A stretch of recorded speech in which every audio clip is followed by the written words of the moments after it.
What's going on, guys? It's your boy Scrub here, back again with another video. Hope you guys are having a great day. I know I am, and today I got a story time sent in to me by a subscriber about a teacher destroying a kid who was acting out in class. Not just any kid acting out in class, but a spoiled kid, so the algorithm hopefully will enjoy it. I'm trying to get the views back up, and hopefully you guys will enjoy it too. That's more important than the algorithm. Sorry, Susan, please don't hate me. Anyways, you would assume that a spoiled student would kind of realize that you can be a spoiled student. It's not that big of a deal as long as you don't take your spoiledness out on the teacher. But I guess this dude just never got the memo. Before we get too into it, though, I'm just gonna go everyone that you need to know for the story. So, the first person you gotta know is the spoiled dude, and I'm gonna name him Braxton for the purpose of this story, just because that's a relatively spoiled name. I'm not saying that every single Braxton is spoiled, but I would say, like, a majority of Braxtons are. It's just one of those names. It's like Brad. I'm sure there's some nice Brads out there, but Braxtons, I say you got a 70-30 ratio. 70% are gonna be spoiled, 30% are gonna be cool. If you're watching this, I guess you're in the 30%, congratulations.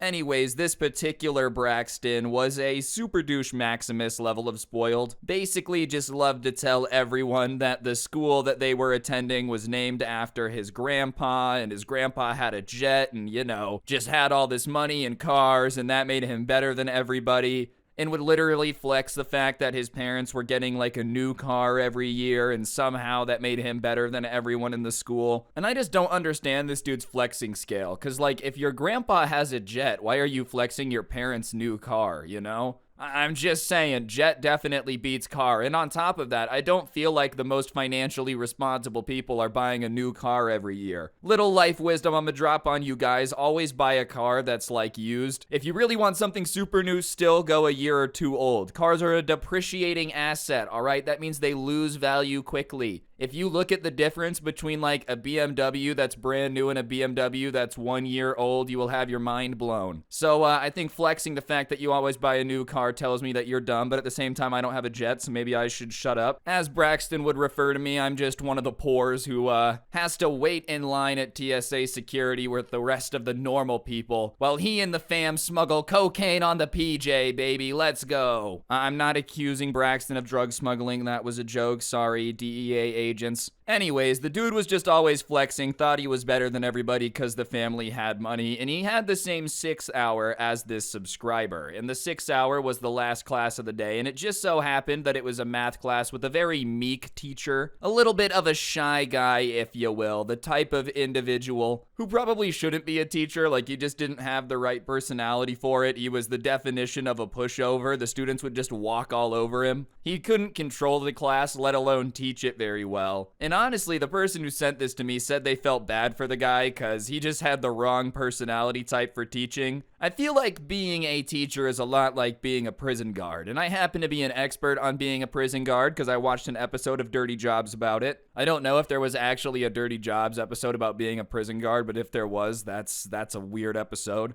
Either way, I just feel like, being a prison guard, being a teacher, if you show any weakness, I'm guessing the inmates or the students are just gonna eat you alive. And this dude was showing a lot of weakness and didn't really have control on the class, so he was being eaten alive. And we're gonna name him Mr. Remington for the purpose of the story. And Braxton and Mr. Remington, these guys did not get along. They clashed. If you put two trains on the same track driving towards each other, when they eventually reached each other, they would crash. That's kind of what their personalities were like. Braxton didn't really respect anyone already, and you could just kind of walk all over Mr. Remington and he wouldn't do anything about it, so that's what happened quite often. In fact, Braxton respected the dude so little that he would just get up in the middle of his class while he was teaching and just walk out without permission. And the entire time the teacher would be like, "Hey, what are you doing? Come back, you can't leave class." And he would just ignore him like he didn't exist, as if the teacher was straight up on ghost mode, and just walk out of the class. And he had started to do this like a couple months into the school year, and he had done it probably 3-4 days in a row, and the teacher didn't really do a whole lot. I mean, he had tried, but it had been a pretty pathetic attempt of like, "Hey, don't leave." Which, listen, man, all right, the first time someone gets up and starts walking out of class, you say, "Hey, you don't leave," and you don't expect them to leave. I get it. If it's like the third day in the row with the dude walking out of class, clearly he doesn't care too much if you say, "Hey, man, don't leave. It's probably time for another maneuver." But like I said, the teacher didn't really understand how to keep control of the class. So he just got like progressively more annoyed with the fact that Braxton would leave class and was disrespecting him.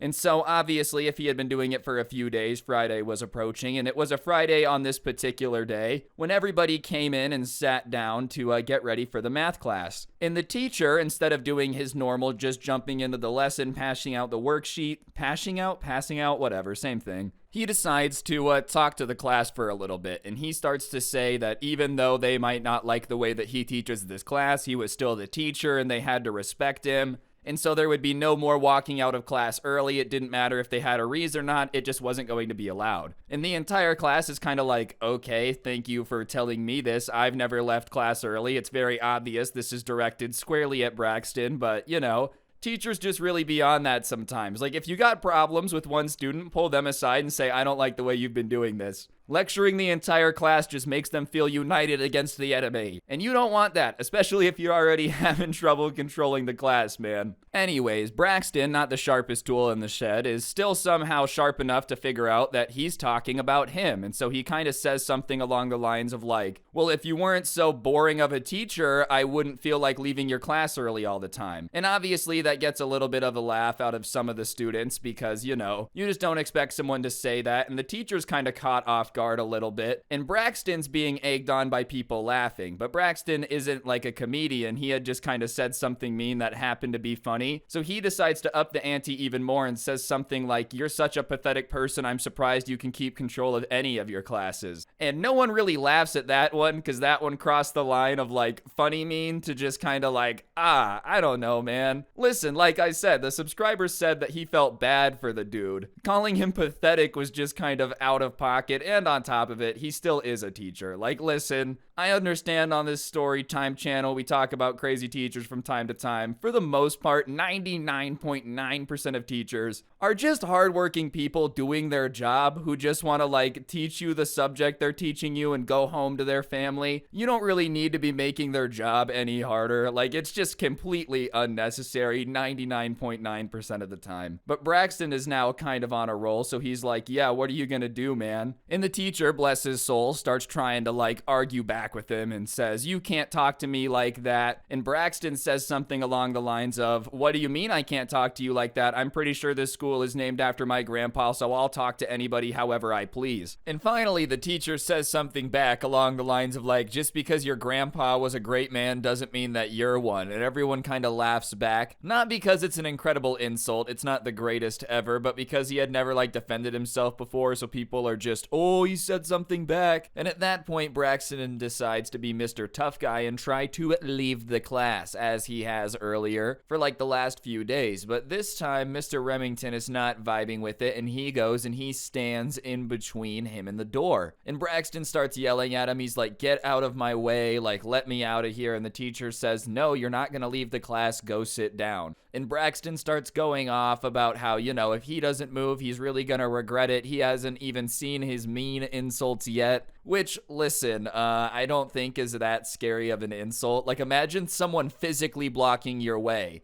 and you just start yelling at them, I'm gonna really insult you unless you move. Like, okay, man, they're physically blocking you. You can sit there and yell at them all day. You're still in the classroom. And obviously the teacher doesn't move at this point. And he says, listen, I've been cool with you all week. I've just been saying something. I can't keep letting you leave. At some point, you have to learn to respect me as a teacher, so you can't leave. And, you know, you think that would be relatively fair. I haven't said anything about you leaving, but like obviously I have to put my foot down. But Braxton is not having any of it, and he decides to start going off at the teacher, saying that he's poor, you know, he'll never be able to afford a new car like his parents, which has to be one of the dumbest insults ever. Haha, I bet you'll never be able to afford a new car like my parents. It's like, all right, man, cool. It's just not that great, especially because we all know teachers aren't rolling in the money. Like, that's not even that big of an insult. Obviously, when the guy took the teaching job, he was kind of accepting the fact that he was never gonna drive a Ferrari. I don't think he's delusional. Anyways, Mr. Remington is prepared for a response this time, and when he's going off about how he'll never be able to afford a new car like his parents, he cuts off Braxton and says, you know what, I'm perfectly okay with never being able to afford a new car if it means my kid doesn't end up anything like you. And obviously, because of the fact that he had been so shy before, the entire class just starts doing the over-the-top reaction you only get in the school classroom setting. Oh my god, you got destroyed. Oh, yo, Mr. Remington just dropped a nuke on this dude. He called in the 25 kill streak. I swear he learned to spawn noob tube, got 11 kills off rip, called in the chopper gunner. My goodness, this dude is insane. 27 KD. I'm not saying I witnessed it, but I heard from a dude who heard from a dude who heard from his uncle's cat's lizard that Mr. Remington can walk on water with how sick his insults are. And Braxton is obviously embarrassed because, you know, it's one thing to get dumpstered on by a teacher, period. It's another thing to get dumpstered on by the teacher that's known for being super chill and shy. And he's not having any of it, so he's like, starts to imply that it was a bigger insult than it was. He starts being like, are you saying that my parents shouldn't love me? And obviously that's not what he's saying, and Mr. Remington doesn't really get caught too off guard by that, and he says, no, that's obviously not what I was saying. I'm just saying you're a handful in class. I can't imagine having to parent you.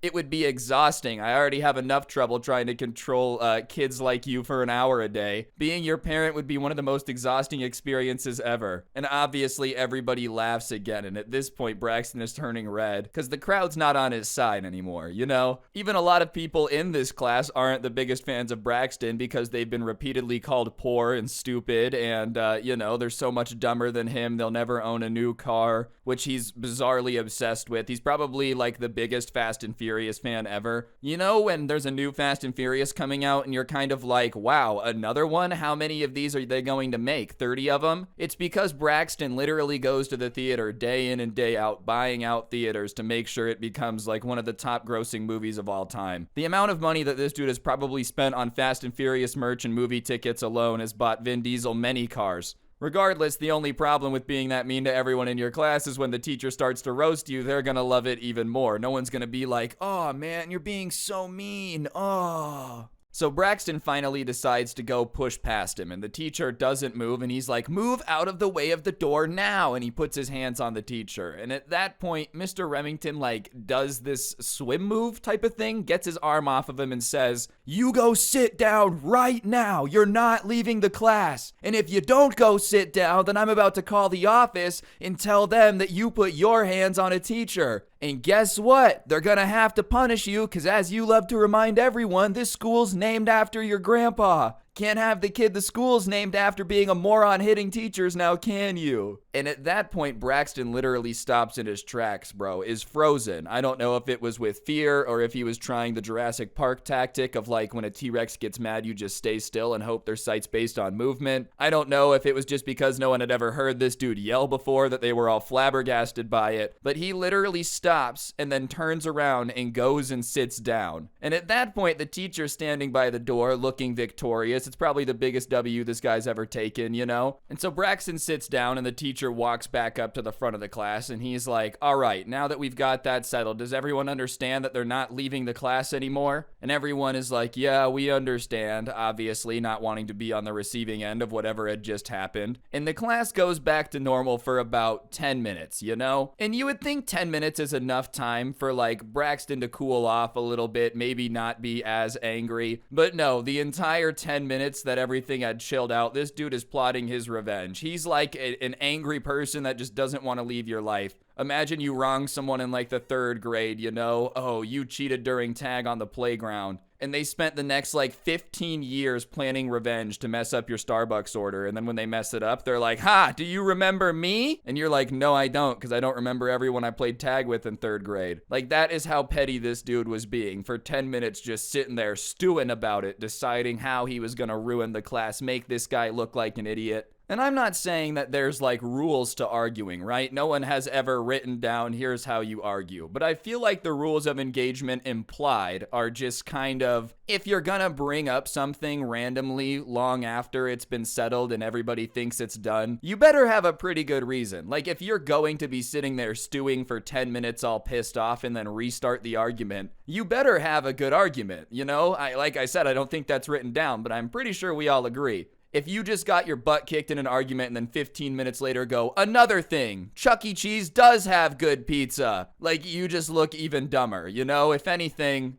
just let it go. If you don't have a solid argument and it's been 10 minutes, even if you've been sitting there pissed off, let it go. Because if you come out of like a long halftime intermission thing, you know, they raised the curtains, told everyone to go get some water, it's halftime or whatever, and then you come back into the argument with some weak stuff, everyone's gonna think even less of you. Anyways, after thinking for 10 minutes, he just randomly blurts out, "At least my shoes match." And obviously everybody's really confused, so they all are looking at him, and even the teacher's kind of confused on what he means, so he's like, "What?" And he said, "Earlier when we were going back and forth, you know, you may have like said some insults, but at least my shoes match." And the teacher, confused at the front of the class, looks down and has no clue what this guy's talking about because his shoes do match. And he's like, "Huh?" And then he just blurts out again, "At least my shoes match." And at this point, one of the other students who's listening to this goes, "Bro, what are you talking about?" Because, like, it just makes no sense. Imagine, man, you're just sitting in silence in the class. No one's really talking. "At least my shoes match." And then, like, the teacher's shoes do match. And you're just confused as to why he would even say it then. And so the teacher points out again, like, "Okay, I hear you, but my shoes do match." And he says, "No, they match each other, but they don't match your outfit." And he goes, "You really sat there for 10 minutes to think of the fact that my shoes don't match my outfit?" And instead of realizing that he's being made fun of, Braxton goes, "Yeah, I did."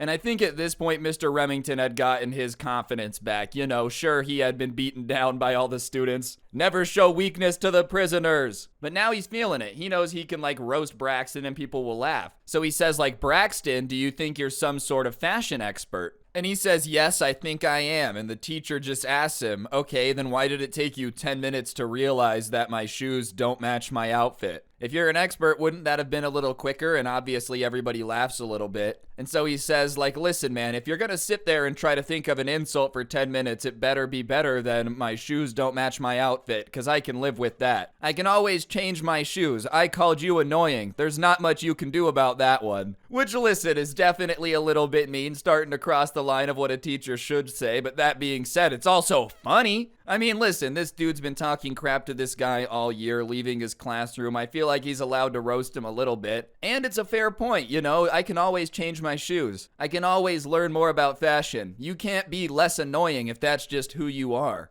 Anyways, at this point, Braxton's been embarrassed twice. The entire class is still laughing at him, so he goes to leave again. But Mr. Remington, riding the confidence, gets between him and the door and says, "No, you're not leaving." And Braxton just like stops, drops his backpack, and everybody thinks that he's about to fight the teacher, right? You know, that's the move. You challenge somebody, drop the backpack. All right, the fists are about to start flying. But instead, he just kind of like takes a step back. And I don't know if he had been playing too much Skyrim lately. I don't know if he thought this was like a super intimidation move, but he kind of slams his foot down and screams at the same time. So he's like leaning into the scream. Little bit of a foosro, blah, blah, blah. But instead of sending the teacher flying through the door, he just goes, "Move out of my way!" And honestly, I don't know what he expected because he had his eyes closed when he was yelling, but when he opened his eyes, you know, the teacher's still standing there because, believe it or not, he did not have the magical ability to like scream something at somebody and have them just instantly listen. That'd be a weird mutant power, like no one listens to anything you say, but if you yell it at a loud enough decibel, they have to obey your command. "Put the money in the cash register!" Anyways, he doubles down and says, "I said move out of my way." And Mr. Remington just replies, "And I say no." And at that point, they just kind of have a little bit of a staring contest. I don't know if it was just like whoever blinked first was going to win or what, but they're just kind of standing there staring at each other. And Braxton finally decides to like back down and go back to his seat. But he's not going to admit that he's backing down, so he says something along the lines of like, "Whatever, there's only 6 minutes of class left anyways. It's not worth dealing with you," or something like that. And he goes back and sits down. And listen, you can take that copium all you want. Whatever, there's only 6 minutes left of class. You've tried to flee twice, and twice you've been turned back, man. You're not doing too hot. I just would really love to know what went through his mind when he decided to go, like, yell at him. All right, that's it. I'm leaving. I'm being embarrassed enough in this class. I don't have to sit there and take it. He's blocked the door. I know, I'm just going to yell. Obviously, he'll have to move, and then everyone who's watching this situation will think it's way less cringe. Even if he did move, bro, I still feel like the whole foot slam scream thing was pretty cringe. It reminded me more of somebody that was like trying to get a golden ticket Willy Wonka moment rather than someone that was actually making a good argument. I want the chocolate factory.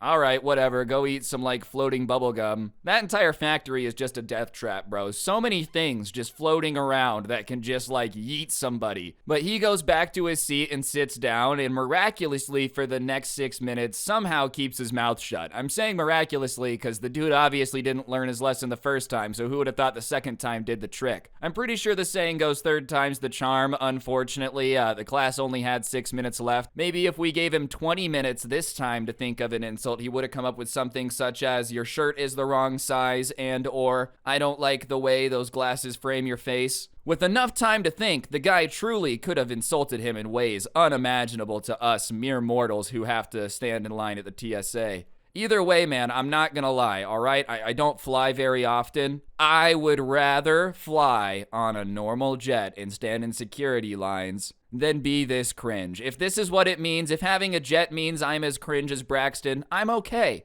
And you know what? Maybe that's a little bit of coping from me, but let me have it. None of us are getting a jet. Who cares? The bell rang, everybody leaves, and within like the next 27 minutes, it was the last class of the day. Everybody had kind of heard about it. Everyone in the class had been like, dude, Braxton got roasted. Because it wasn't just this class he had been acting super entitled in. Nay. He was kind of known around the school for being a little bit obnoxious. Like, he was kind of known for rubbing it in that the school was named after his grandpa to everyone. The new car obsession, saying how much richer he was than everybody. So when everybody started hearing that, like, he had embarrassed himself and looked a fool messing with the teacher, people were kind of talking about it and laughing about it. And I'm not saying that's a good thing, all right? That being said, it's just going to happen. If a teacher just eviscerates somebody like that, chances are people are going to talk about it. To combat people knowing about this, you would think you've kind of got two options. You can either just lean into it and be like, yeah, I got destroyed, wasn't my best moment, haha. Or you can go the route I wouldn't recommend and just start trying to fight everybody that brings it up. And that's the route that Braxton ended up going down. Anytime somebody would mention it or like quote something the teacher said, he would just start getting into screaming matches with them, and he wasn't very good at insulting other people either. And for whatever reason, he would always do like his stomp scream.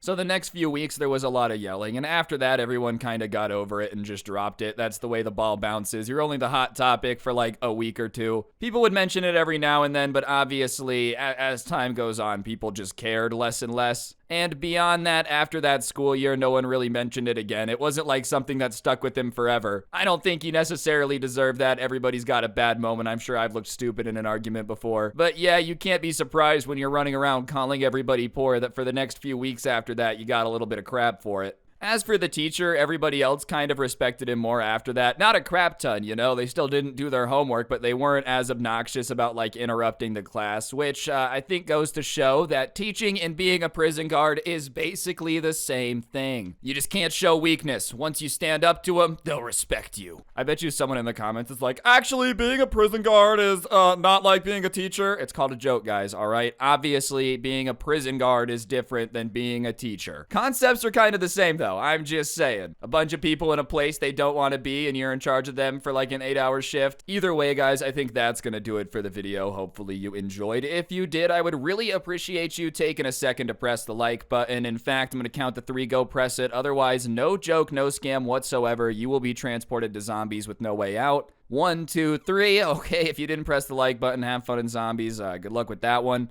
Other than that, if you could go ahead and comment the words, "Your shoes don't match," I would really appreciate it down below. It just helps the video do better. It helps me hit recommended, which, you know, I enjoy. Other than that, if you like listening to the story times, you can listen to them on Spotify. I upload the audio version. A link to it's down in the description. So if you ever want to listen offline without gameplay, whatever floats your boat, that's an option. And I did go ahead and make a new playlist containing my favorite stories from this year so far. You can find that in the description as well. Feel free to check it out if you need something to listen to while you're doing your homework or gaming. And yeah, on that note, that'll really do it. Don't get anyone pregnant. If you do, make sure they're hot, and I'll see you guys next time. I'm out. Peace.